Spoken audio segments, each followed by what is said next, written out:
Good evening. Alexei, I hope you're doing well. I hope you've gotten all of the necessary information you needed. Listen, there's been an appeal, and that other stuff, it's not going to be available. Unfortunately, it's now been entered into evidence. I got some other information, though. It might be practical. It's just what I happen to have on hand. It may be relevant, it may not. I know it correlates here, but maybe you can, cross reference with your guys or what's left of them. Don't think I make light of that, right? I'm kind of in the same situation myself.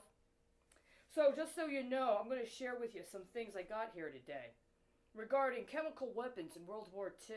Page 23, chapter Who Has These Weapons? In June 1943, reflecting the general disapproval of chemical warfare by the American public, Franklin D. Roosevelt categorically stated that, quote, we shall under no circumstances resort to the use of such weapons unless they are first used by our enemies. End quote. It's very important to know who your enemies are. Page 30, under Gas, Bugs, and Common Sense, who has these weapons? Biological weapons. Just prior to World War II, the United States received domestic intelligence reports indicating that Japan and Germany had undertaken research into biological weapons. These reports and other intelligence created a sense of urgency at the War Department, and in September 1939, American military scientists decided to examine the problem of BW, which as an issue had mostly lain dormant for almost 15 years. Biological warfare was a collateral issue during an earlier disarmament conference, the 1925 Geneva Protocol, in which the U.S. was a participant.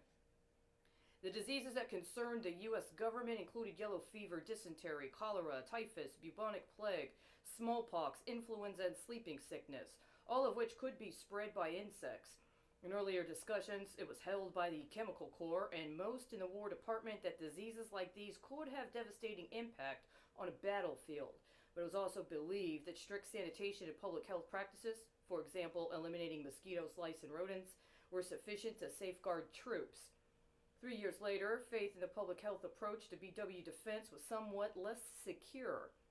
In May 1942 cabinet meeting, President Roosevelt, at the urging of Secretary of War Henry L. Stimson, established the War Research Service, WRS, in order to oversee issues related to biological warfare. George W. Merck, president of Merck and Company, the huge pharmaceutical concern, was made chairman and given the responsibility of building and operating laboratories and production facilities.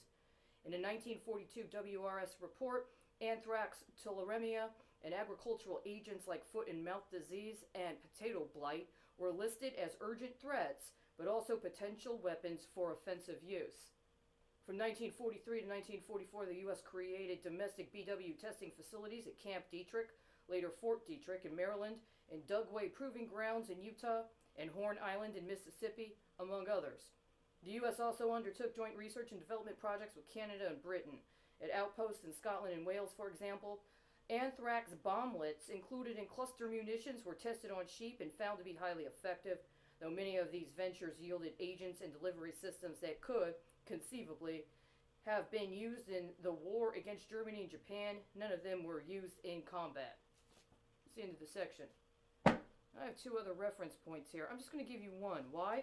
Because you might have your own understanding of what's an appropriate healthcare response to exposure to a chemical or biological agent.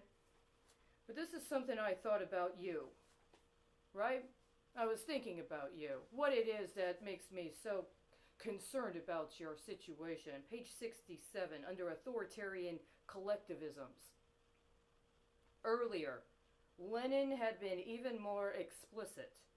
It was a petty bourgeois social democratic illusion, he said, to imagine the working people are capable under capitalism of achieving the high degree of class consciousness that will enable them to decide merely by voting, or at all events, to decide in advance, without long experience of struggles, that they will follow a particular class or a particular party. The workers' and peasants' revolution, then, is not made by the actual workers and peasants, who are too backward to know their true objective interest, but by the party vanguard. That remarkable revision of socialist principle was legitimated through the disastrous Bolshevik theory of bourgeois democracy. ... It's taken me over 15 years to find this book again. I hope you don't have to wait so long to see what's left of your endeavors after they've been, what is it, deconstructed? Do you still consider those people to be your allies? If you actually got elected, you get out of jail, you get elected, you're going to have to work with them. They're going to want you to pay for their bills. They're going to want you to help them get their pension benefits. They're going to want you to deal with their childcare needs and their education. They're going to want you to deal with their tax issues and healthcare. You still want to do that?